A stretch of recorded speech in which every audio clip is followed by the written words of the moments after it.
আপনি বাপ আপনার ছেলেকে বলছেন, বাবা বলো তো দেখি সরেওতে অজগরটি আসছে তেরে, ছেলেকে ভয় দেখানোর দরকার নাই। আপনি আপনার ছেলেকে এগুলো কেন শিখাচ্ছেন? আপনি আপনার ছেলেকে শিখাবেন, বাবা বলো তো দেখি সরেওতে অজগরের নামাজ পড়ি, একদিকে ইসলাম শিখবে আরেকদিকে বাক্য শিখবে।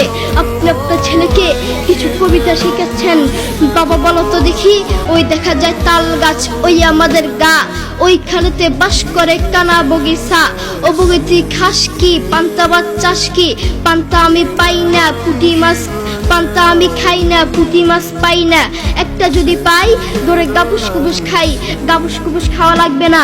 আপনি বলেন আপনার ছেলে এটা থেকে কি শিখলো? আপনি আপনার ছেলেকে এগুলা কেন শিখাচ্ছেন?